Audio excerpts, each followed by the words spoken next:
Saan pa'y anabigbig nuan niya iti katatao ti pimaltog ti may sa 29 anyos a lalaki. Amanagan ti Brian Marigmen Ipakpako alias Buboy. Nga agnaed iti barangay 1 iti Ili Abantay. Segon ti investigasyon iti kapulisan tinadakamat nga ili. Agarop alas 8:30 iti rabii iti may ka 28 nga aldaw detoy abulan. Nakaawat ti tawag nga adda na aramid a pamaltog ti nasao a barangay. Aditan anakay ramanan ti Mesa Abarito, amanagan ti Delpin Julius Inong Ipagod, 17 ti tawen na, nga madama nga mag-agasan iti ospital. Ti biktima ani Marigmen ket nagsagrap iti upat atama ti paltog, iti naduma-duma aparte ti bagina, kang ronaan ti barukong na, anakay kapuan iti pannakatay iti biktima. Iti mapapati a kalibre 45, basar tinarekobre a kapsula. Kada ito nga tempo, awan madama pala ti investigasyon tayo, ket baring addan to maibaga da ito nakakita ti no asino ti no niya ti identification na no niya ti kinatao na ito'y suspetsa. Hindi siguro mga 8:30 di rabi, July 28, adda narabit nga ba, shooting incident, ito'y sunuan, bantay lukosor nga ti biktima, iso ni na ito'y Brian Marigmen, ken Delpin Julius Inong, nga taga-agnaid nga, agparas kang naid, dito'y sunuan matlaing. Naibaga pa ni Police Senior Esteban Pastor, anadalos iti record iti biktima. Di sikon di investigasyon tayo, dati biktima iti madama nga agayayam ti bilyar. Hindi bigla kanulatan nga di alid suspect, simrek, bigla pinaltogan na di biktima. Nga iso ti nakiramanan dati may isa nga dati Delpin Julius Inong. Jadi ta aduhan mo tagbibuhay ti bilyar ng sikon kanya dahan kanumalasin ta nakakalugong. Cooperative Hospital di rabi ngem dati Brian Marigmen natay idi madama nga mag-agasan.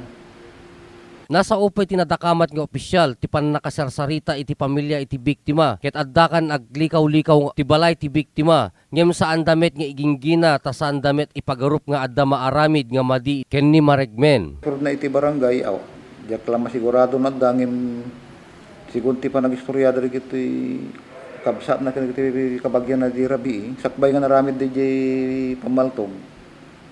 Di napalpalabas nga aldaw kasla dan sa nadlaw da kanupay nga adda di masasiba di antibalayda ngem handam pinampansin ta temuda o amuda nga basol da kam idaw-dawat ko lagi kiti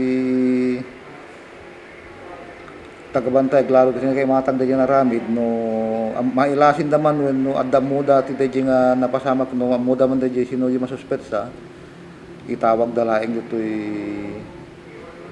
PNP bantay tapno hasta ket bareng masolbar tiyo dito'y nga kaso. Gapuanan tanasakit palang tinakim iti asawa iti biktima ket saan pa lang alagsao ngem ti kabsat na ti biktima ani Emily Cabrera iti nakasasarita iti press corps mainag ti pannakapaltog iti kabsat na. Awame tinasasao na sir ta idira biglaan med tinapasama mariman gamin nga gayayam ti bilyar idi siyempre asidigme lang tinakapasamakan dita. Mariman kami nga dinner. Idi tumaraya ko nga nakita mite nga DJ nagkapuan ti puto sinuro ko na kinigayan ti tao ang pagruwaran nga gikis. DJ ko mong anakitan nga may sagayam iso na tinamaan ni ading. Awan ti makuna iti biktima, maipanggep ti investigasyon ti kapulisan iti bantay. Daytapay tinakuna ti kabsat ni Marigmen.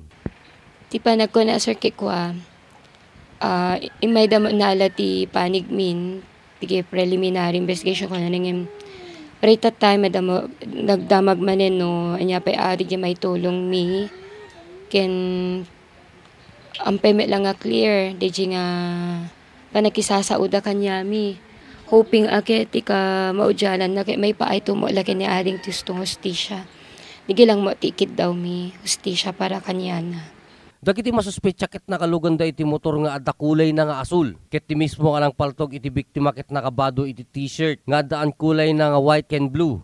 Ang nakakalugong. Ken tinagmaneho ket atidog iti buok na ang nakakalugong metlang. Nga iso na ti agururay iti war iti mismo ang nakapasamakan iti pamaltog.